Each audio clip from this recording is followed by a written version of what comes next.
The room was made of applause. August 1961, the Copa Room at the Sands Hotel, and the stage lights burned white-hot against Dean Martin's perfectly tailored tuxedo. He held the microphone like it weighed nothing, like everything in his life weighed nothing, letting the orchestra swell into the bridge of That's Amore while 1,000 faces gazed up at him in rapture. The air was thick with cigarette smoke, expensive perfume, and the electric anticipation of witnessing immortality. Women in evening gowns leaned forward in their seats. Men in sharkskin suits raised their glasses in silent toast to the King of Cool. This was Dean Martin at the height of his empire, every note proving that life could be effortless if you just knew the secret. But perfection has seams, hairline fractures only a few people ever see. At 2:47 in the morning, when the applause finally died and the last drunk stumbled out of the showroom, Dean Martin sat alone in his dressing room staring at a telephone that wouldn't stop ringing. The tumbler of whiskey sat untouched on the table beside him. The famous slur had vanished. The man who supposedly breezed through life without a care was carrying the heavy burden of his own sensitivity, and he knew who was calling before he picked up the phone. The voice on the other end was fractured, drowning, barely recognizable as belonging to the most famous woman in the world. Marilyn Monroe was crying so hard she could barely speak, calling from a rented bungalow 100 miles away where the spotlight couldn't reach.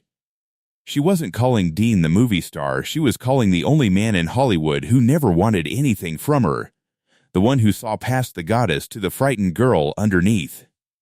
The details of that conversation have never been fully revealed.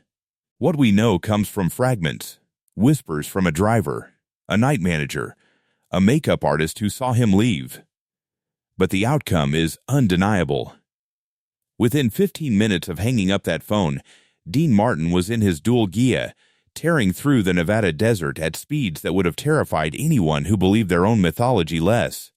He drove for nearly 2 hours through the darkness, past Joshua trees and abandoned gas stations, racing against a silence that threatened to swallow his friend whole. When he arrived at Marilyn's house in the early morning hours, he didn't stay long. He walked through her door, sat beside her, and spoke for less than 5 minutes. One sentence. That's all it took. Then he drove the 100 miles back to Las Vegas in time for his next show, never speaking publicly about what happened that night, never using it for publicity, never even telling his closest friends the details.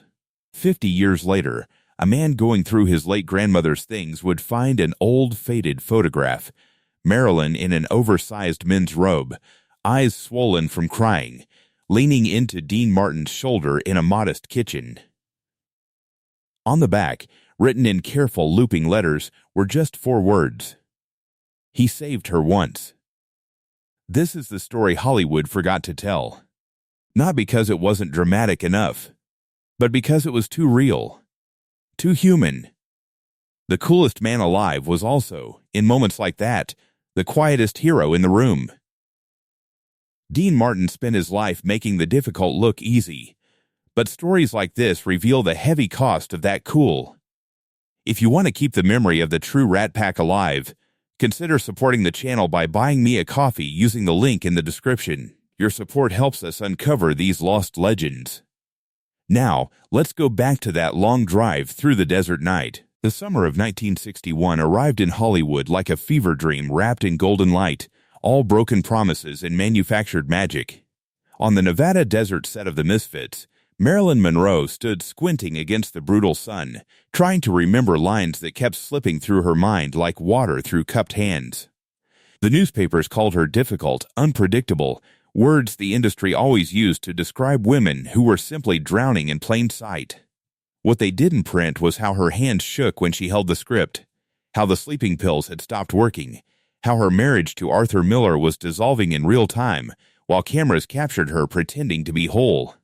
She was the most photographed woman on Earth, yet she moved through Los Angeles like a ghost, surrounded by people who claimed to love her but only really loved the light she cast. 100 miles away in Las Vegas, Dean Martin was performing his own kind of disappearing act. Night after night at the Sands, he stumbled onto stage with a tumbler of what everyone assumed was whiskey, slurring his words just enough to seem delightfully drunk, making it all look like an extended cocktail party. The audience ate it up, this myth of a man so naturally cool that life was just one long happy hour.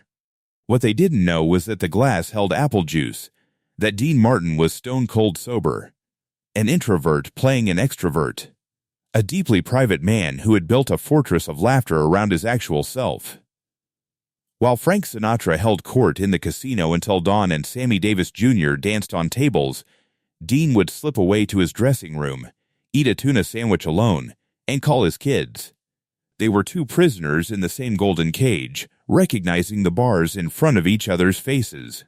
Their friendship shouldn't have made sense on paper, but something connected them at industry parties and studio events, a recognition that passed between two people wearing masks they couldn't remove. Dean didn't look at her like a prize to be won. He looked at her like a little sister who had lost her way, seeing the trembling hands she hid behind her back, the terror in her eyes when flashbulbs popped. He would intercept the sleazy producers who cornered her, deflecting with jokes smooth as silk, creating escape routes from aggressive fans while making it look accidental. Years later, a makeup artist at 20th Century Fox would recall walking into a quiet corner of the lot and seeing them sitting together on a bench. There were no cameras, no publicists, just two exhausted icons sitting in the shade. Dean was peeling an orange, handing her the segments one by one, and Marilyn wasn't performing. She wasn't doing the breathy voice or the heavy-lidded gaze. She was just a woman in a heavy coat looking at her hands. During one of those rare, unguarded moments, Dean told her something that would stay with her longer than any director's notes. The trick to surviving this town, he said, wasn't being tougher than them. It was making them think you didn't care. But you gotta care, he added, tapping his chest, or what's the point? By late August, the cracks in her golden cage were widening.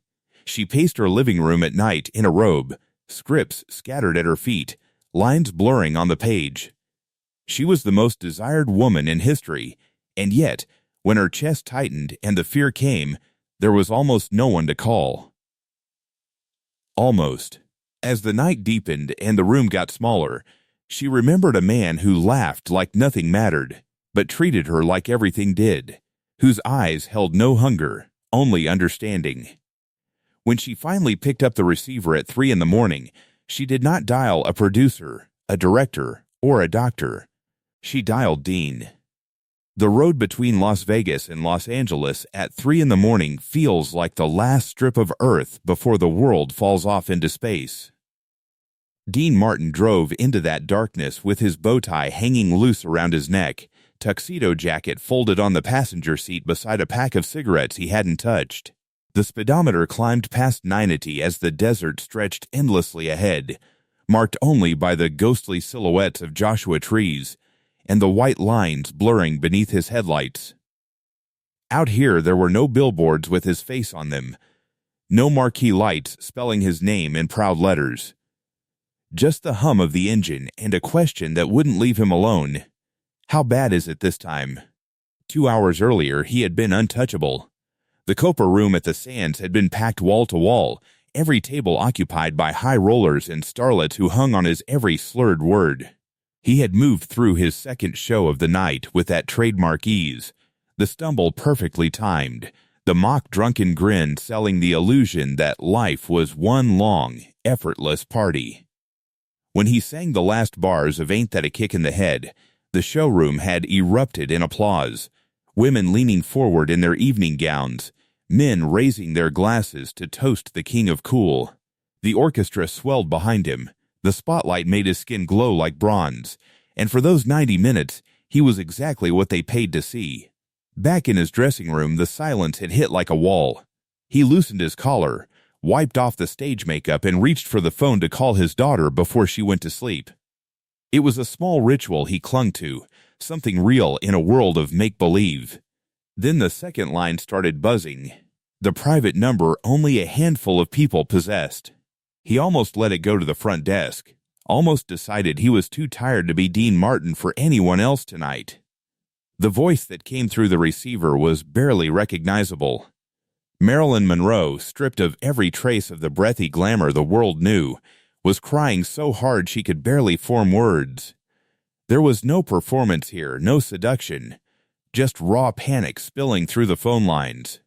She told him she felt like she was disappearing, that the pieces of herself were drifting away and she couldn't catch them. She wasn't calling for a studio head or a doctor. She was calling the only man who had ever looked her in the eye and demanded nothing, who saw past the goddess costume to the frightened girl underneath. He asked where she was. "A rented house in Brentwood," she whispered, giving the address like a confession. She didn't want to be a burden, she said, the words dissolving into helpless sobs. He told her, very quietly, that burdens weren't something you apologized for. They were something you shared. While he spoke, his free hand moved on its own, gathering jacket, keys, wallet. He didn't say he was coming. He just promised, in a voice steady as stone, "Don't go anywhere. I'm not far." The hotel staff assumed he had gone upstairs. The casino bosses figured he'd be back down for a nightcap with Frank. No one saw him slip through the side entrance into the driver's seat, the neon lights of the strip receding in his rearview mirror until they were just pinpricks against the vast Nevada night. Now, as the first faint suggestion of Los Angeles bled into the horizon, he pressed the accelerator harder. The man who spent his life making everything look easy was racing against a silence that threatened to swallow his friend whole. He turned onto her street just as dawn began to creep across the sky, killing the engine in front of a small, ordinary house where no one would expect to find a goddess unraveling. The porch light was off. The curtains were drawn. He walked up the short path, his dress shoes crunching softly on gravel, and lifted his hand toward the doorbell. From inside, just beyond the thin wooden door, came a sound too soft to be a scream, too broken to be a laugh. His fingers hovered over the bell as the night held its breath, waiting. The door opened before he could ring the bell, as if she had been waiting by the window, watching for headlights. Marilyn Monroe stood barefoot in an oversized men's robe that swallowed her small frame, her famous platinum hair unwashed and falling in tangled waves around her shoulders. The woman who had stopped traffic on Lexington Avenue looked impossibly fragile in the dim porch light. Mascara tracked down her cheeks in dark rivers. Dean stepped inside without asking permission, closing the door quietly behind him as if sudden movements might shatter what little was holding her together. The house smelled like spilled vodka and stale cigarettes, with something sharper underneath that made his chest tighten. Empty pill bottles lined the kitchen counter like tiny white soldiers. A script lay face down on the linoleum floor, pages crumpled where she had apparently thrown it. The clock on the wall ticked with aggressive loudness that filled every corner of the silence, marking time in a place where time felt dangerous. He didn't ask what happened or demand explanations. He just looked at her. Really looked. The way most people in Hollywood had forgotten how to do. Then he did something that would have shocked anyone who knew his public persona. He sat down on the kitchen floor, right there in his expensive tuxedo, knees popping audibly, and patted the space beside him. She sank down next to him like her strings had been cut, pulling the robe tighter around herself. They sat there in the half-darkness while the kitchen clock measured out the seconds, two people on the same cold tile, sharing the weight of a moment too heavy for words.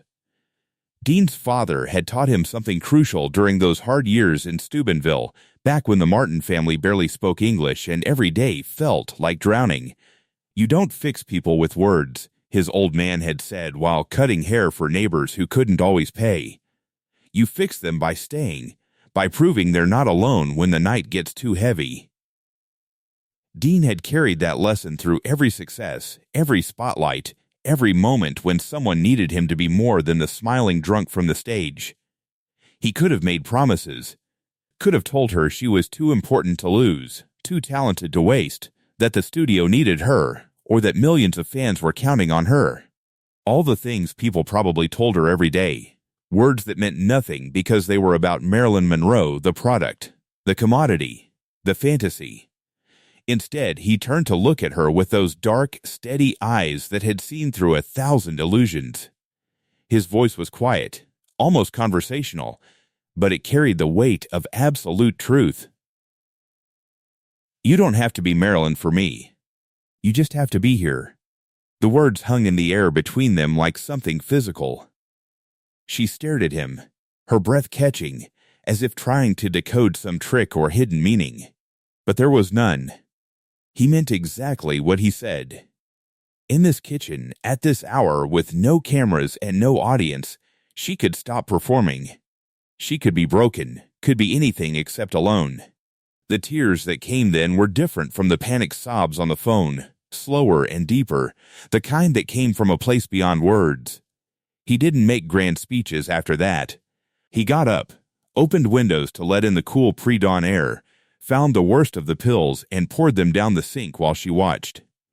He made coffee in her small percolator, the smell cutting through the staleness of the room. As the sun crept through the kitchen window, painting everything in soft gold, she fell asleep against his shoulder, exhausted from the simple act of staying alive. He sat perfectly still, a silent guardian in a rumpled tuxedo, watching over her until her breathing steadied. Then, before she woke, he slipped away into the morning light, driving back toward Las Vegas and a life that would never know where he had been. That silent pilgrimage through the Nevada desert wasn't an isolated act of heroism in Dean Martin's life. It was the pattern, woven quietly through decades of a career that looked effortless from the outside, but carried the weight of everyone else's pain on the inside. While Hollywood saw the man who made everything look easy, there was another Dean Martin operating in the shadows, the one who had become the unofficial 3 a.m. phone call for a town full of people slowly breaking apart under the lights. The stories surfaced years later, told in hushed voices by people who had no reason to lie. A saxophone player, barely 20 and new to Dean's touring band, would recall a night in Chicago when nerves got the better of him during a solo.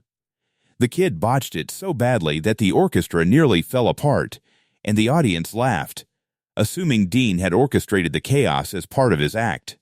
Instead of letting the humiliation stand, Dean turned, placed a steady hand on the young man's shoulder, and took the blame with a joke so smooth the shame simply evaporated.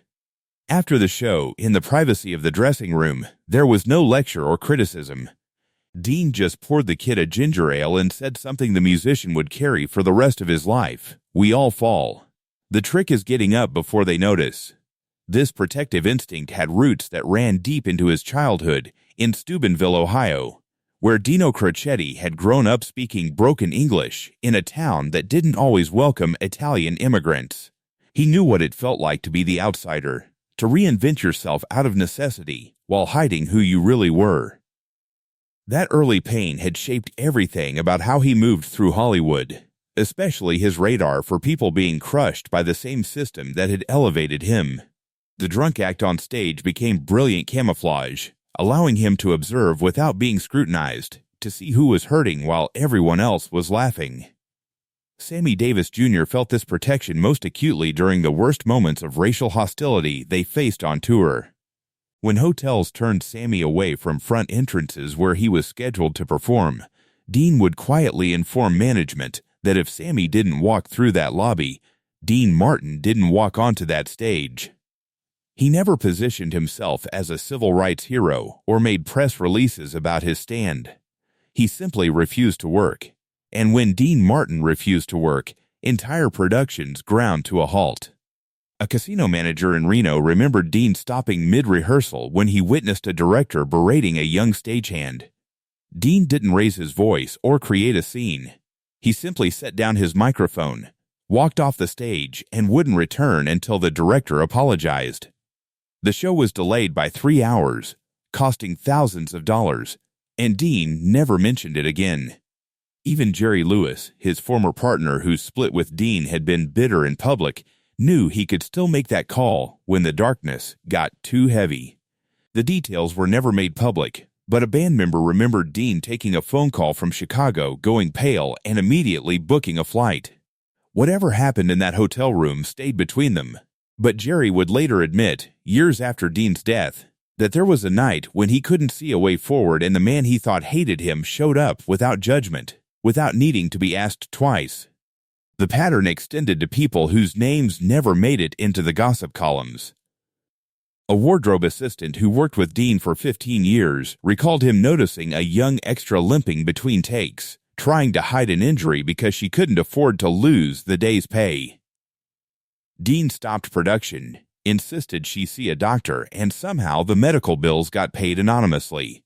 Decades later, that extra's grandson would find the hospital receipts in a box of his grandmother's things, along with a note in handwriting that matched Dean Martin's signature, though it wasn't signed. At home, his children knew a father vastly different from the King of Cool. They would describe a man who was almost painfully shy, who hated the parties he was famous for attending, who would sneak out of his own celebrity gatherings to sit in the garage and read westerns. His daughter Deanna remembered him driving hours to attend a crew member's daughter's wedding, sitting quietly in the back, leaving before anyone could make a fuss about his presence. He wielded his enormous power the way most people used whispers, softly and in the dark, where it couldn't be confused with performance. After Marilyn's death, someone cleaning out her Brentwood house found a simple ceramic coffee mug in her kitchen cupboard, ordinary and chipped, completely out of place among her fine china. She had kept it on her nightstand during the final year of her life, this small, tangible reminder of the night a friend had driven 100 miles just to tell her she was enough. On a piece of tape stuck to the bottom, written in her careful handwriting, were 3 words that made no sense to the people packing her belongings. He was here. The mug disappeared into storage, its significance unknown. A fragment of a story that was never meant to be told but somehow survived anyway, waiting for someone to finally understand that the coolest thing Dean Martin ever did was care when no one was watching. For a man who made everything look effortless, Dean Martin had become a human vault for Hollywood's deepest sorrows, and like any vault under pressure, the weight eventually began to crack the foundation. Being everyone's designated savior meant absorbing their fear and grief while projecting an image of unshakable cool, but somewhere in that endless giving, pieces of himself started to disappear.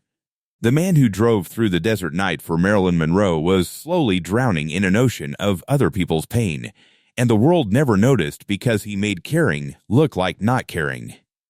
After that kitchen floor conversation, Marilyn's friendship with Dean continued through her final turbulent year with quiet intensity. She would call him from studio lots when the anxiety became unbearable, and he would talk her down with that steady voice, reminding her that she only had to be present, not perfect. During the chaotic filming of Something's Got to Give in spring 1962, when studio executives circled like sharks, Dean sent flowers with notes that never made it into biographies. One card, discovered years later in her personal effects, simply read, "Still here. Still you." That chipped ceramic mug from their midnight coffee remained on her nightstand, an ordinary talisman in a life full of symbols, proof that someone had sat beside her when the world felt too heavy. Then August 1962 arrived with the phone call Dean had unconsciously been dreading. Marilyn Monroe was gone, found in her bedroom on a Sunday morning, and while the world exploded into grief and conspiracy theories, Dean's reaction was characteristically invisible. He canceled appearances without explanation, stopped singing certain songs mid-set as if the lyrics had become unbearable, and retreated into a privacy so complete that even his closest friends couldn't reach him. A pianist who worked with him remembered Dean sitting alone at rehearsal, staring at sheet music for Everybody Loves Somebody without playing a note, then walking out and leaving his jacket draped over the piano bench like a surrender flag. The guilt he carried was the arithmetic of heroism that never balanced. He had saved her once, pulled her back from the edge, but once wasn't enough. This loss became the first fracture in a series that would slowly break the King of Cool from the inside out. He threw himself deeper into anonymous charity work, as if he could balance the cosmic ledger by saving enough strangers. Waitresses found tips that could pay rent for months. Hospitals received donations traced back to Dean only when someone recognized his assistant dropping off unmarked envelopes. Then came 1987. And the blow that shattered whatever armor remained. His son Dean Paul Martin died in a fighter jet crash, and something fundamental broke in Dean that never healed. The famous sparkle left his eyes even though the jokes remained, a mechanical performance of the man he used to be. Friends described him as haunted, going through the motions of Dean Martin while the actual person had retreated somewhere unreachable. Years later, a grandson sorting through boxes would find that faded photograph of Marilyn leaning against Dean's shoulder in an ordinary kitchen. On the back, those 4 words, "He saved her once." The young man understood suddenly that he was holding evidence of the toll exacted on a man who felt everything in a world that rewarded feeling nothing. The legend of Cool had been hiding a heart that carried too much weight, proving that sometimes the strongest people are the ones who cry alone in the dark, long after the applause fades and the audience goes home. We build our legends on the wrong things. We build them on box office receipts and platinum albums, on perfectly choreographed television appearances and carefully crafted public personas. But the truest measure of Dean Martin isn't found in the archives of The Dean Martin Show or the polished recordings of his greatest hits. It lives in the spaces between the spotlights, in the stories that survived only because someone happened to be watching from the wings when the mask slipped, in fragments pieced together like a mosaic from whispers that refused to die. This story of that midnight drive through the Nevada desert survived almost by accident, the way real kindness always does. A hotel manager who noticed Dean's car missing at an unusual hour. A makeup artist who remembered Marilyn looking different one morning, more tired but somehow calmer, like someone who had finally been allowed to set down an impossible weight. A driver who caught half a glimpse of his boss slipping through a side entrance when he should have been upstairs celebrating. And decades later, a grandson sorting through boxes, finding a faded photograph and 4 words scrawled on the back that reframed everything he thought he knew about legends and truth. After Dean's death in 1995, his children worked quietly and deliberately to dismantle the mythology that had both protected and imprisoned their father. They collected testimonies from musicians who remembered him stopping mid-rehearsal to help a struggling performer. They gathered stories from crew members who witnessed him noticing when extras were being mistreated, casually mentioning their names to directors in ways that changed lives without fanfare. What emerged was a portrait of a man who had weaponized charm to hide extraordinary sensitivity, who used his legendary cool as armor to protect not just himself, but everyone around him who was breaking in plain sight. That one sentence he spoke to Marilyn in her kitchen, the permission to stop performing and simply exist, resonates with prophetic power in our current age of curated images and endless self-promotion. You don't have to be Marilyn for me. You just have to be here. In those 12 words lives a philosophy about human worth that Hollywood still hasn't learned.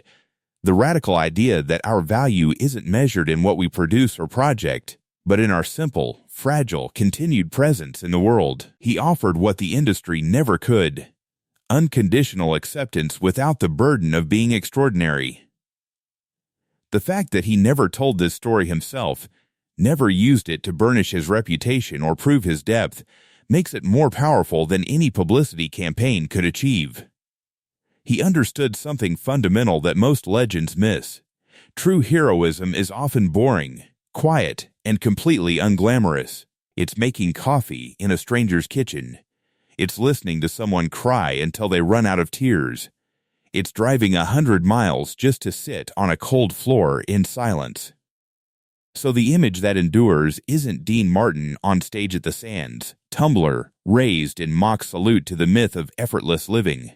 It's Dean Martin alone in his car at 3 a.m, headlights cutting through the endless desert darkness, racing toward a house where someone needs him while the world sleeps peacefully, unaware that one of its biggest stars is performing the most important role of his life for an audience of one.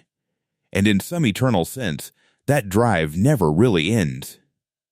Dean is still out there in the dark, moving toward every kitchen floor where someone sits broken, proving that the coolest thing you can ever do is care when absolutely no one is watching, love without needing credit, and show up when showing up is the only thing that matters.